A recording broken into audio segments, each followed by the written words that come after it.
So we are all here together because we love our country. We love our country. And I was talking with some folks recently about the importance of understanding the duality, frankly, that exists in terms of our democracy.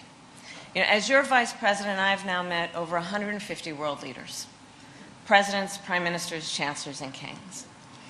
And when we, representing the United States, walk in those rooms, traditionally we've been able to walk in those rooms, chin up, shoulders back, with the earned and self-appointed authority to talk about the importance of democracies, rule of law. But I say to a room of role models, here's the thing about being a role model.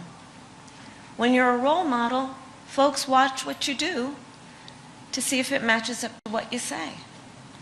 And I tell you, because I have traveled the country recently, including the many, many trips that I've taken over the last almost 4 years, but recently, in particular, where world leaders, allies, have come up to me. We're now on a first-name basis. I've met with so many of them so many times. And they have said to me, Kamala, I hope you guys are going to be okay. One of the things that I think about and weighs on me sometimes is I hope we as Americans really understand how important we are to the world. We are so important to the world. Those people who fight for democracy, who fight for freedom, who fight for a life in which they can have opportunity, they hold us up and they hold us out as a model. And that, as much as anything, is at stake right now in this election. And I know I'm speaking to a group of people who know that and know that well.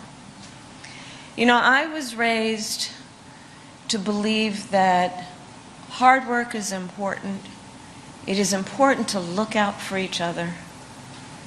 It is important to understand that the vast majority of us have so much more in common than what separates us. I was raised in a community of folks who understood that when we stand together, when we look for commonality, that's when we thrive. And part of what we know has been happening in the last several years in our country is there's some powerful forces that are trying to divide us as Americans, would have us and cheer us on if we point fingers at one another. There's this kind of backward thinking coming from some folks that suggests that the measure of the strength of a leader is based on who you beat down, instead of what we know, which is the real measure of the strength of a leader is based on who you lift up. That's strength. But truly, but I mean that intentionally. It's not only good and right, that's strength. Because that's part of what is the perversion of what some people are suggesting. As though it is a sign of weakness to have empathy, to have some level of concern and care about the suffering of other people, and then take it upon oneself to do something about that. That is about lifting the condition of your fellow human being.